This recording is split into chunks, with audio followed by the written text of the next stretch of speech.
So today we're going to break down how we can blow through money. Sebastian Telfair. It's the story of all stories. Made $20 million and now it's gone. So we're going to talk about things we can do to make sure we make $1 million or even 500,000, how that can't be gone, and tips for my professional athlete clients and non-clients that need to be clients on how we can make sure this not happen to you. Before we get started, as always, like, subscribe, and share to our channel. In real life, I'm a certified financial planner, but on these social media airways, I'm getting information. This information is going to help you not go broke. Prayerfully. Y'all ready? Let go. And then when I was watching Sebastian Telfair, investments, like how did you run through 20? I never saw 20. And no excuse. First off, no excuse, but it is excuse, right? $20 million is a lot of money. What can you do with $20 million? Well, compounded interest-wise, over 5 years, that should be $40 million, then $80 million, then $160 million. But my friends, nothing compounds because of life. Why did I get life? And life is a mother. And for Sebastian Telfair, life kicked him in because of taxes, family, inflation, and everything else. So I played 10 years. You said I made 20. We all know about Uncle Sam. Boom. Played 10 years, made 20, $2 million a year. But guess what? As a W-2 employee, you don't get all the tax write-offs as everybody else. So yes, he made $2 million, but immediately, guess what happens, my friends? 40% to the IRS. So $2 million instantly goes to $1.2 million. But then you know what? You have agents. I know because I have clients who play in the league. Agents get 3%. Doesn't matter. Late for the contract, they get their 3%. So now that's another 3% of $2 million, which is $60,000. Gone. Oh, guess what? He's in New York. New York is the millionaire's tax, where you pay an extra 10% taxes, state and millionaire tax. That's another $200,000. Whoop! Just right there alone, we have less than $1 million. What's that? 10? 10. Right? Yeah, that equals 10. Now that's $1 million a year. So that's about $1 million a year. Yeah. That ain't no money. And yes, he is correct. $1 million a year ain't no money with the wrong lifestyle. You think about the NBA. The average NBA salary, the bench warmers now make $1.2 million a year. The bench warmers. I mean, I play AU basketball. I was a bench warmer. If I was in the league being a bench warmer, that'd be great. Lifestyle. So if I'm here in the same locker room with a person that got a max contract, right? Max contract, $275 million for 3 years, max contract. Same locker room, they're spending money. You're spending money to keep up with the Joneses. So it's a power of proximity. If that same $1 million I was with individuals that were spending $30,000 or $40,000 a year instead of $30,000 or $40,000 in one night, I'm thinking different mindset-wise when it comes to my spending. But because of my proximity is with people that's spending all that type of money, I'm keeping up with the Joneses, thinking as I continue to play, I'm going to get that max contract or something's going to shake. For Sebastian Telfair, that did not shake. So, very important. We need to live within our means. That's why we always talk about the 50, 30, 20 rule. For every $100 that come in after we tithe, $50 goes towards our needs. Mortgage, rent, car payment, things that we need to survive. Then $30 or 30% goes to our wants. Concert tickets, in his case, going out to eat, having his entourage, that's 30%. Then the other 20% goes to taxes and savings. Doing that keeps us disciplined, and with that discipline, things are a lot better. Also as well, as a W-2 employee, you don't have as many tax deductions. Historically, for every $100 brought in, a business owner can write off $25 to $50 more than a W-2. I have a client that's a business owner making $200,000 a year. I got a client that's a W-2 employee making $200,000 a year. If we have things strategically done, that business owner making $200,000, we can structure the things properly where they pay no taxes. that W-2 employee, we can structure where you pay next to no taxes, but it's going to be a lot tougher with things you can do. So the tax code rewards you for being a 1099 employee. So the owner is cashing all those checks, the owner's getting all those write-offs, and the owner's probably not paying that much taxes. Sebastian, he was paying taxes. So even though he was paying the agent and paying for other things and going out and having fun, that's marketing for 1099 employees, he was writing off nothing. Is it just me, or is that you're working hard, but you're not seeing the financial results that you want? We're clocking in, we're clocking out, we have the income, we're making the money, but our wealth is not growing like we want it to. Well, my friends, it's not your fault. You know why? Because we're never taught how money works. We're taught how to spend it, but we're not taught how to leverage the money that we're making right now to build wealth. Now, wealth, it comes in all different shapes and sizes. The question is, how much wealth do you want for you and your family? But the best part about it is help us on the way. Join us during our 5-day mentorship, where you learn how to structure your money, reduce your tax liability, increase your net worth, and build wealth. We'll show you how to go from a wealth builder to a wealth strategist to a wealth creator, and leaving that long-lasting legacy to your family. Click the link below and join us on our 5-day mentorship, where we'll help you accelerate your wealth. Now back to the episode. That's the real truth. The real truth is I ain't really make no money. I really ain't make no money. So people are like, oh, I don't understand how you gonna go crazy from, I'm like, I ain't make Floyd Mayweather and no money. Well, that's one thing to think about. Floyd Mayweather is a independent contractor. So when he made that $100 million when he fought Manny Pacquiao, which horrible fight, by the way, but whatever. Get your bread, Floyd. When he fought Manny Pacquiao, made that $100 million, it didn't go to him. It went to his company. So since it went to his company, already those tax deductions and those things that he has in place from a tax strategy standpoint was implemented, right? That's why it's good to have a tax strategist to strategize. For Sebastian Telfair, when he gets paid, it gets paid to his name. So if it gets paid to his name, it already goes to him. It's no flow. It's no pass through. So he's being taxed. Floyd Mayweather, his entity is being taxed. So that means he's able to have it flow through to his personal, have all those tax deductions that decrease that tax liability. I would probably think Floyd making $50 million probably paid less taxes than Sebastian making $2 million. My humble opinion. I'm gonna go crazy because I don't have it today. That's the real truth. If you do the math, that's $1 million a year. $1 million a year. That is $80,000 a month. $80,000 a month. If we didn't do that 50, 30, 20 where I talked about, we should have $30 to $50 million left over. That $30 to $50 million, let's say it's $30 million. That $30 million we can easily invest. If we're a business owner, into your SEP IRA or your solo 401k. If we're a W-2 employee, we're maxing out our 401k, and then we're doing real estate to do a cost segregation study. So doing those two things alone is going to bring our tax liability down dramatically. I'm pretty sure he wasn't doing that though. So you can say $1 million a year is not a lot of money. And for him, comparing himself to other basketball players, it's not a lot of money.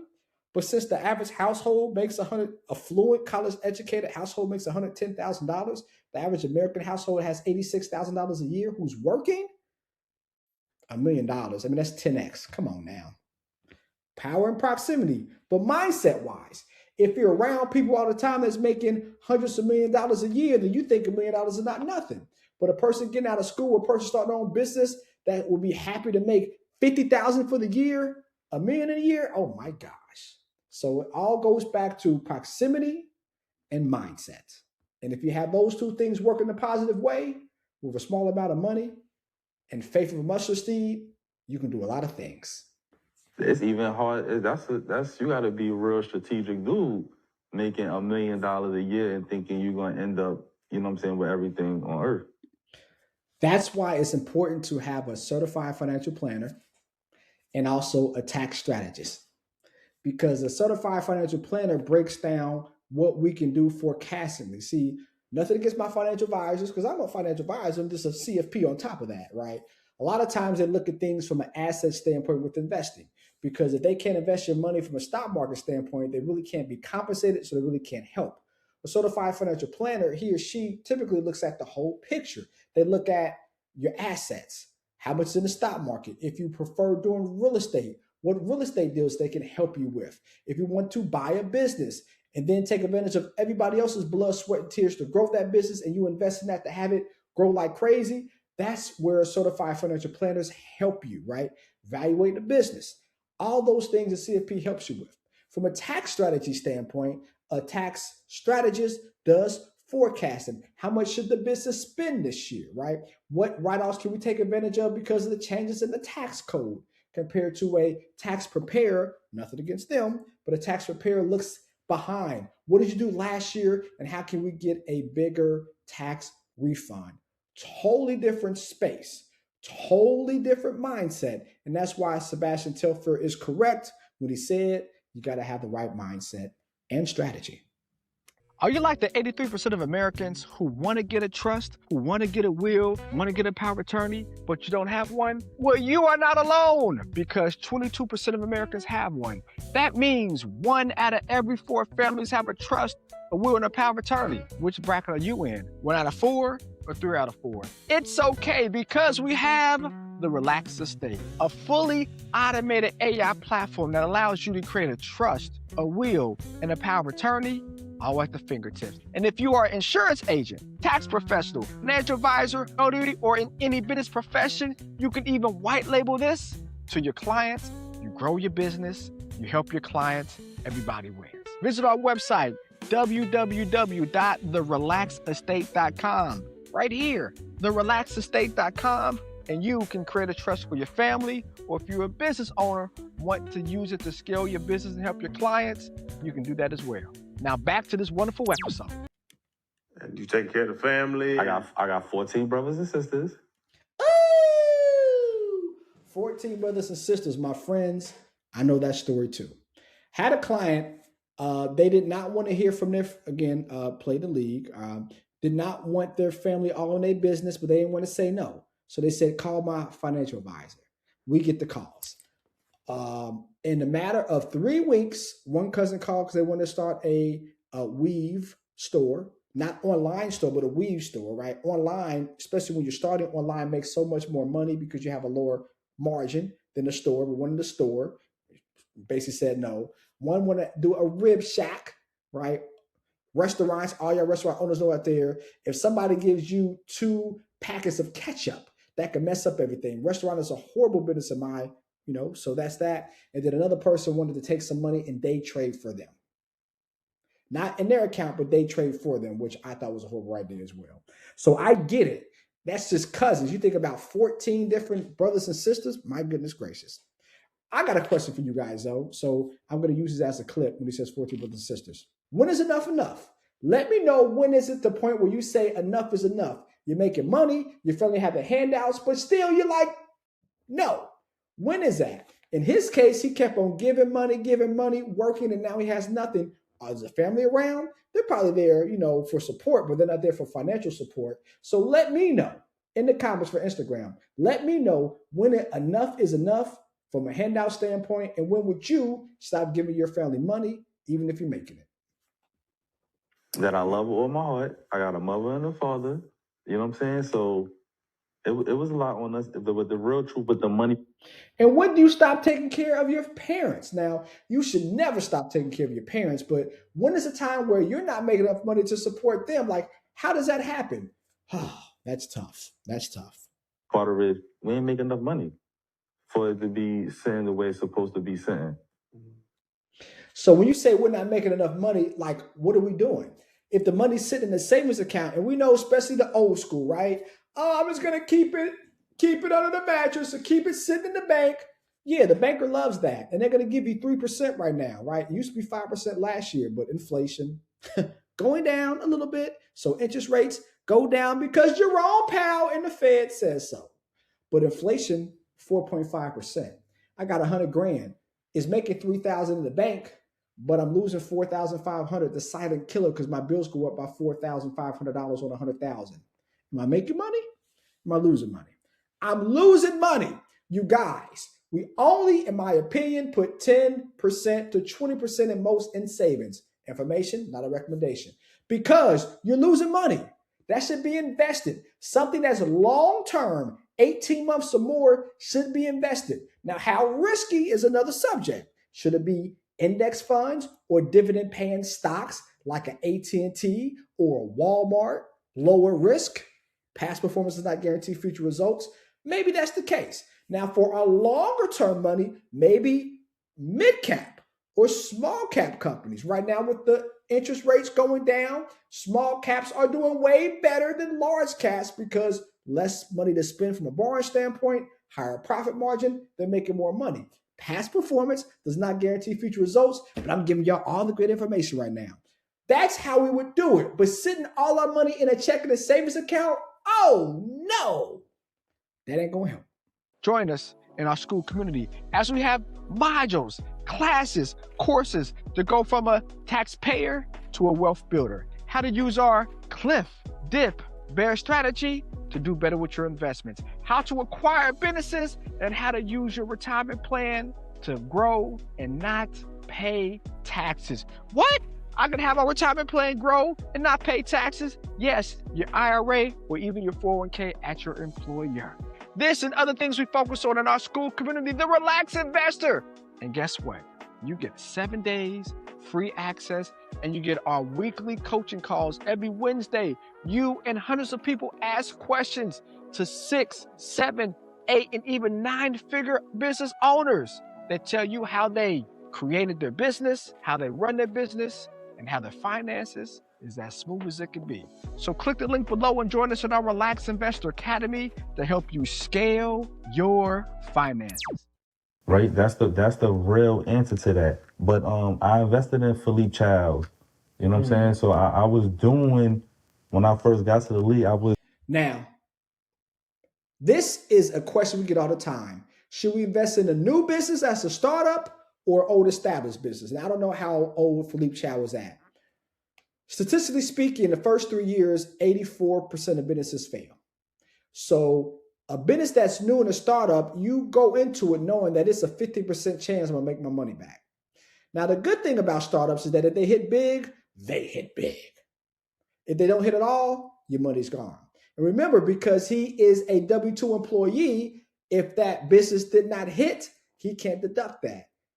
Through his business, it might be some ways around that where he can deduct some of that, right?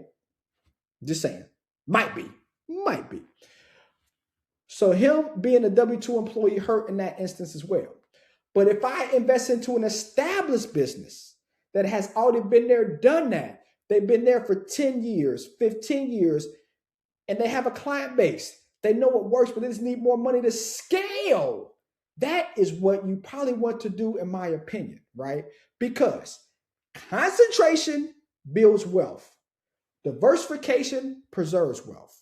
And a business that's been doing what they have been doing and growing for 10 or 15 years, they have the right concentration. They might not just have the money. So with extra money, they can do more things. It's like running Facebook ads. People ask all the time, hey, I'm a business owner. I got an extra $5,000. Should I invest in the stock market or do more of my business? My friend, get you a coach like me, and then put that money in Facebook ads because you may get a larger return in business by running those Facebook ads compared to going from 5,000 to maybe 10,000 in a few years in the stock market. Past performance is guaranteed future results. I know I keep on saying that. I'm a fiduciary. I'm not like a talking head. I got a license, so I got to say it.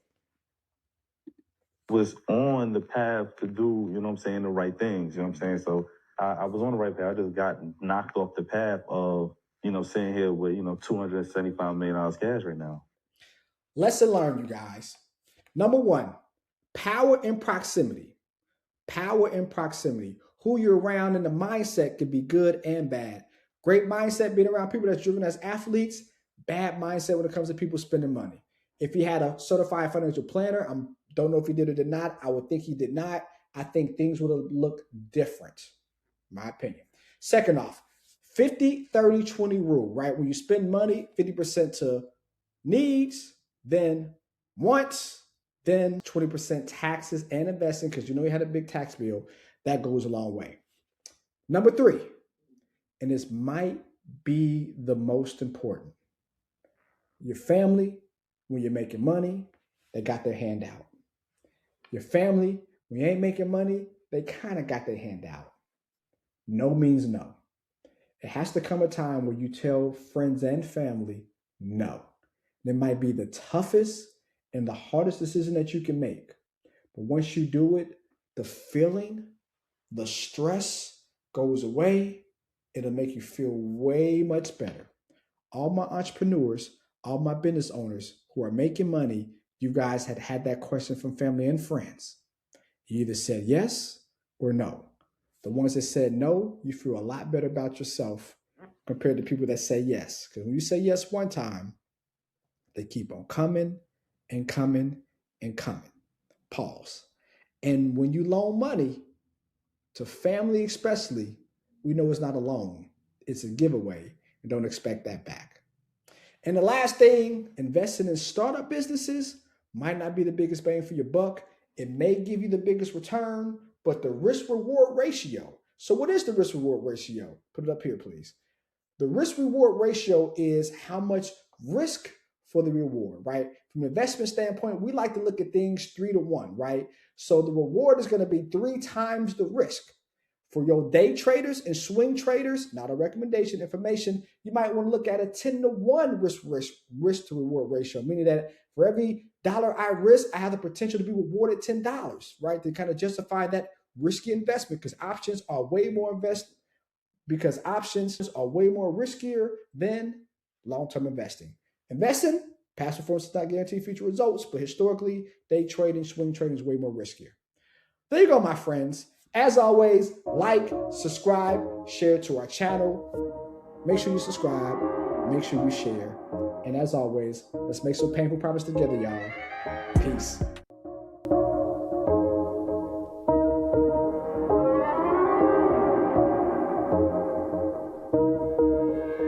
And you just wanna get paid, tired of making the money mistakes. Make a payment on your bills and you still late, yeah. Pay for profits to help you seek change, and you just wanna get paid, yeah. Tired of making no money mistakes. Make a payment on your bills and you still late, pay for profits to help you seek change, yeah. Cut the show and just listen. You wanna feel empowered by making money decisions. Residual by the hours can get you a better living. Bitch at the check, you know, and it could be different, you know.